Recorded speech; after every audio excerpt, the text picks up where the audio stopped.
Welcome to the Pro Sports Fan Show. I'm yours, Robert. I'm also the host of the Pro Wrestling Fan Show, and this video will actually be seen on both channels. Today I'm doing a hot topic video about media and sports fans. I'm a big NASCAR fan, and this past weekend was the Super Bowl NASCAR race in the Daytona 500. 55th running of the Daytona 500. Danica Patrick was on the pole.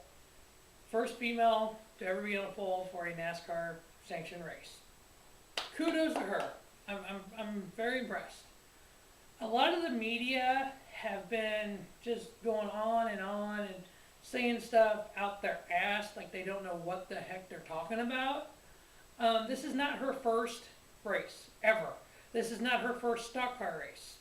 Danica has raced 115 IZOD IndyCar races.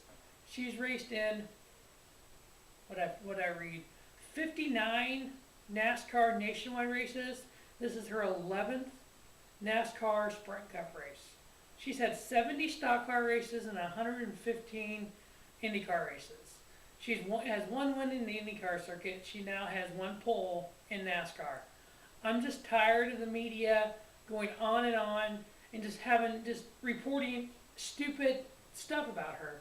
Yes, she's the first female to win a pole. Great. Yes, she is the highest finishing female in the NASCAR race. Great. Regardless, male or female, she is a NASCAR Sprint Cup driver. Period. She's dating one of the other drivers, Ricky Stenhouse Jr. That's fine and dandy, to each their own. Personal is personal, NASCAR is NASCAR. The fact that they bring this up during the race, they talk about this during the race. There's other things to talk about. You know, the Grand Marshal of the race said, gentlemen, in Danica, start your engines. No, it should have been NASCAR drivers or race car drivers, start your engines. I'm tired of them throwing the female, oh, she's the first female to do this, first female to do that. That's great and all, but you know what? Talk about her as a race car driver. This was her second Daytona 500. A lot of guys have won the pole in their second Daytona 500. She's not the first. Yes, she ran in the top 11 all day long. That's great. Other drivers have done this. Talk about the other drivers. Talk about Kevin Harvick winning the Sprint Unlimited race and winning the Budweiser Dual 150. You don't talk, and he had a chance for the first ever sweep. Unfortunately, he was taken out in an accident, but that wasn't talked about. It was all Danica. The Danica mania is fine, but quit referring to her as a female race car driver. She is a race car driver, plain and simple. The Saturday Daytona NASCAR Busch nationwide race, there was a bad accident on the final lap. Unfortunately, 26 fans were injured. Horrible thing that happened. If y'all haven't seen this accident, the gist of it is Kyle Larson's car got airborne and went up into the catch fence, which is the fence between the race car drivers and the fans. When it got into there, it basically tore a hole in there. The motor of the car got sheared away from the car. It was in the fan side of this fence, along with pieces of the car, the front tires, whatnot. I know some fans, one had a broken leg, and there's actually a couple fans still in the hospital from this. Horrible. But any fan that's ever been to a NASCAR race at Daytona or Talladega, if you're sitting that close to the action, there is a chance of this happening. Almost every event you go to, either be racing, professional wrestling, baseball, football, whatever it is, on the back of the ticket, there's a liabilities thing. You take risk for being here. You're responsible for your own safety.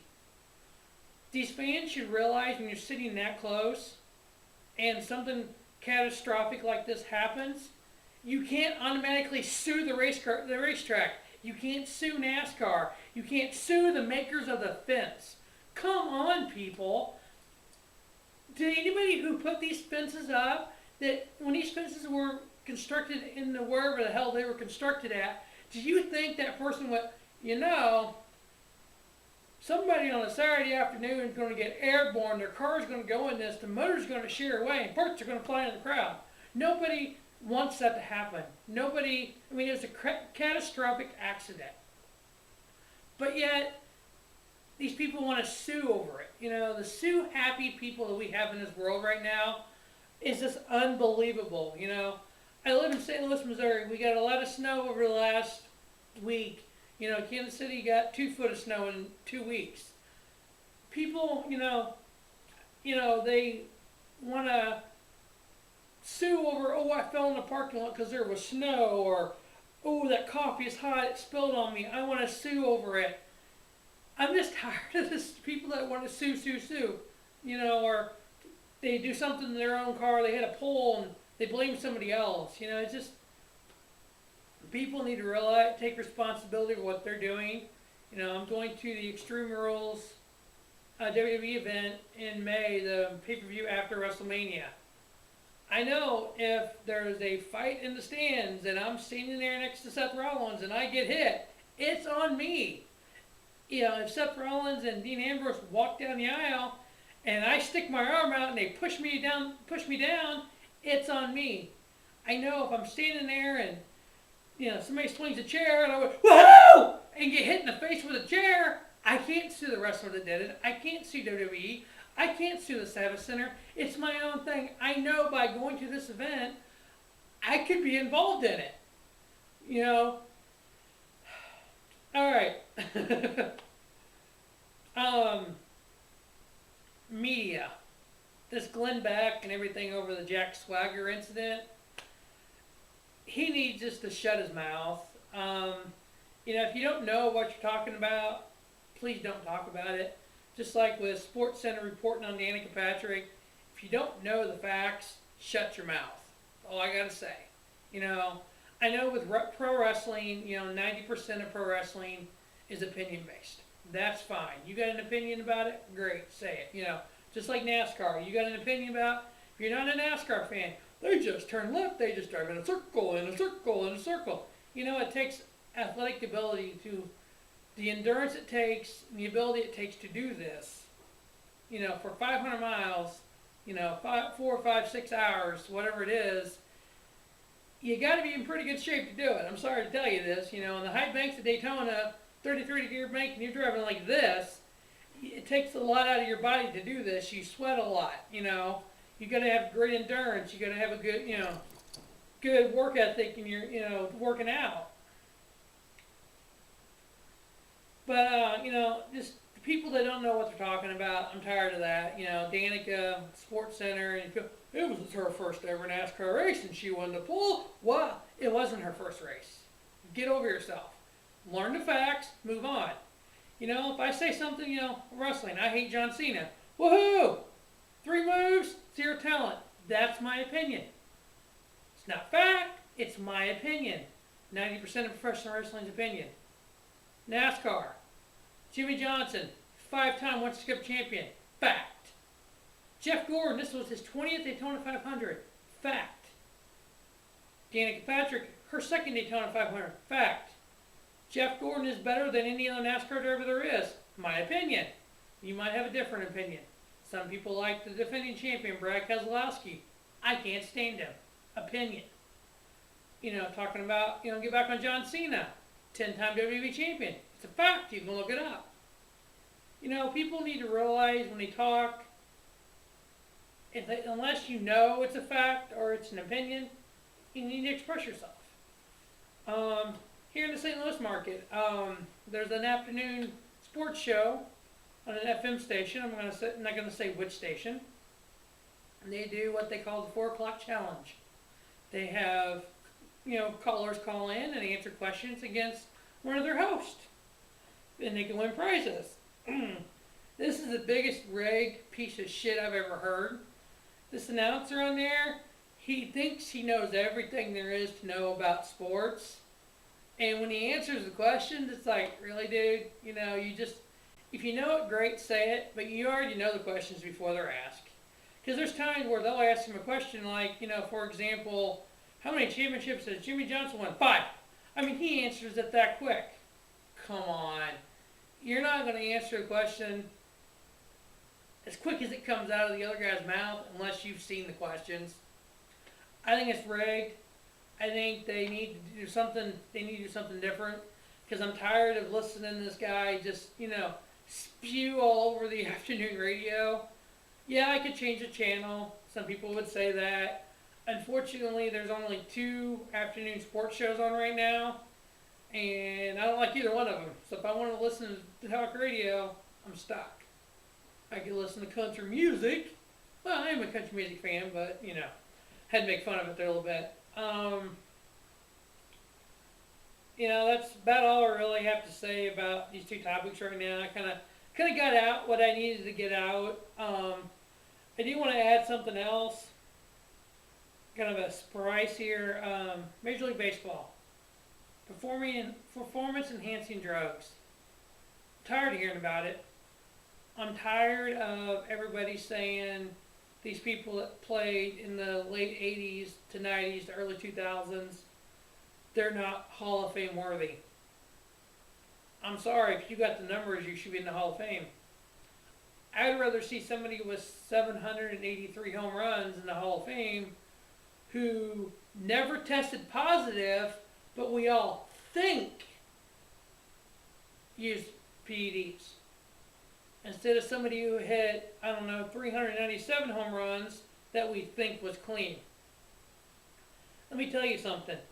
Baseball has always had its issues. In the 90s and early 2000s, it was, steroids and HGH and all this. In the 80s, it was marijuana, speed, drugs like that. They've always used uppers and beanies, or whatever you want to call them, back in the 60s and 70s. We don't know for a fact that these older players from the 50s, 60s, 70s were completely clean.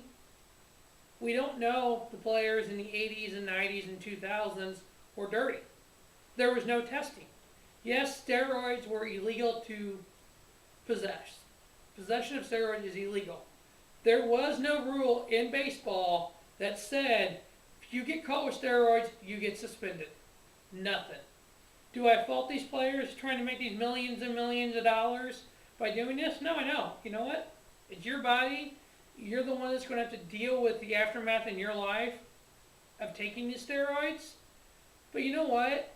Since it wasn't illegal to baseball, don't penalize them. Mark McGwire, he's admitted to it now that he's done something. I still think he needs to be in the Hall of Fame based on his numbers. Put on the plaque, hey, this guy played this era. This era was known as the steroid era. Boom. Barry Bonds, same way. Barry Bonds has never failed any drug test. Barry Bonds has never said he did it. There is no proof, hard evidence proof.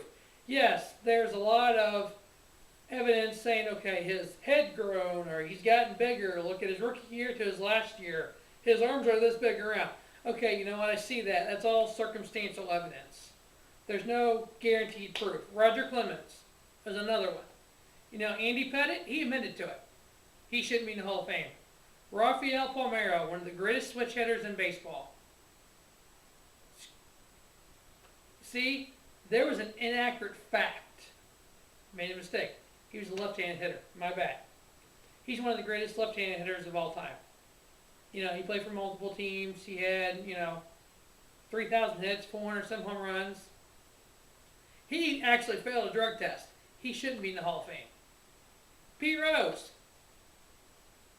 Everybody goes to the Pete Rose thing. 4,000 hits, the all-time hit leader. He should be in the Hall of Fame.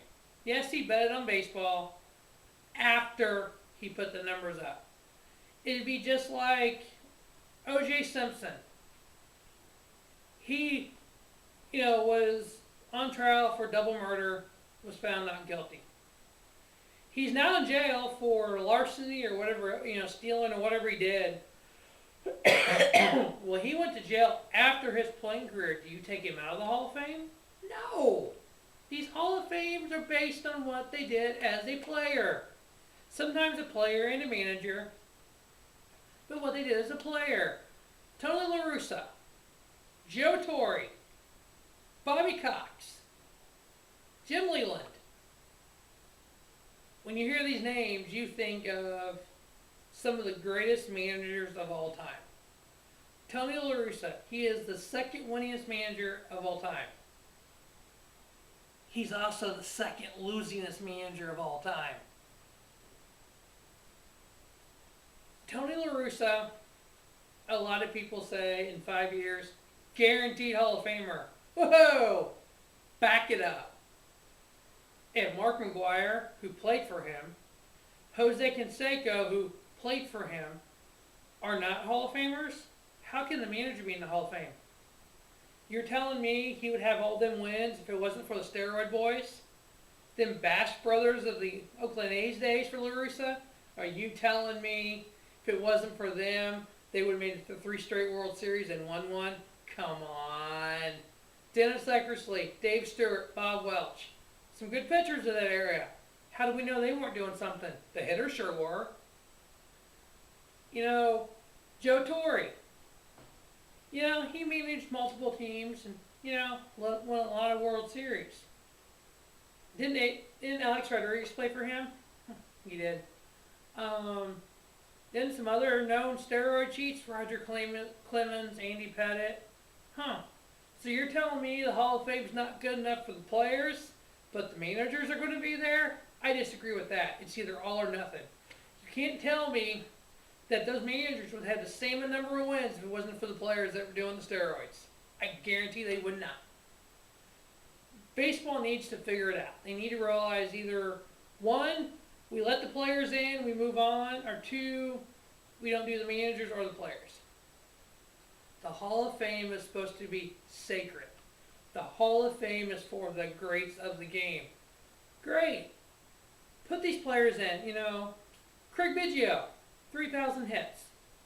Great player. One of my favorite players, actually. He should be in the Hall of Fame. He has the numbers. I keep talking about numbers. For some of you fans who don't know, there's an unwritten rule that in order to be in the Hall of Fame as a starting pitcher, you have to have 300 wins. For a hitter, you got to have 3,000 hits or 400 home runs. Those are kind of the benchmarks. And saves, I think at one time it was like 300 or 400 saves to be in the Hall of Fame. Those are kind of the benchmark numbers they kind of based everybody's off of. Yeah, there are players in there that didn't achieve either one. Roberto Alomar, one of the greatest second basemen in the history of the game. Barry Larkin, one of the greatest shortstops in the history of the game. But you know what? There's enough players that had the numbers, the George Brett, Cal Ripken, Wade Boggs. 3 Hall of Fame, Mike Smith. 4 Hall of Fame third basemen. Cal Ripken Jr. was a shortstop and third baseman. George Brett was third base, first base. Robin Yount, shortstop, center field. Paul Molitor, he was a DH at the end of his career, but he played first base, he played second base. Edgar Martinez is supposed to be coming for the Hall of Fame soon. He was a DH 99% of his career. He shouldn't be in the Hall of Fame. They need to look at these players and not think of the era they played in, because you know what? The hitters are on steroids. I bet the pitchers were too. And Major League Baseball sat back and went, we're making millions and millions of dollars on this. 1998, the home run race. Just like every other baseball fan, I was on the edge of the couch watching. Every time Sports Center would come on, ooh, did McGwire hit one? Did Sosa hit one? When Barry Bonds 2001, ooh, they broke in every Sports Center to see Barry Bonds at bats. Everybody, and what we know now, we knew then. We knew they were on something. It was obvious. Look at the history of baseball. You know what? There was years that Wade Boggs had more home runs one year than he ever did any part of his career. Brady Anderson, he had more home runs one year than he ever did any other year of his career. Obviously you see what my dog feels about steroids. As you've kind of seen in the video off and on, my dog Bentley, he's a golden doodle. You've heard him in one of my wrestling videos. You heard him barking in the background at the end. He's a guard dog. So, baseball just needs to figure it out and decide who's Hall of Fame and who's not. I don't want to see the players get blackballed and the managers go in. That's just ridiculous. Um, so that's about all I gotta say right now. I actually feel a lot better about these topics since I was able to get my frustration out. I'm hoping everybody will tune in and watch this video and watch my other videos on Pro Wrestling Fan Show. I got a couple videos on Pro Sports Fan Show. You can also check me out on the IWR Show, and formerly known as the IWR Show. Now it's called Pro Wrestling Pulse. There's 2 different channels on YouTube. You can check me out on there. Or if you just go to the Pro Wrestling Fan Show, you can actually see my I favored the 44 videos I was in from the IWR and Pro Wrestling Pulse. Or you can check out the Pulse and see J-Man and Quaddy and Rhineback, and check out B Daddy J Productions and see B Daddy J and Brian do their football picks. Well, that's all I got to say about all this tonight. I hope everybody enjoyed the video, and thanks for watching.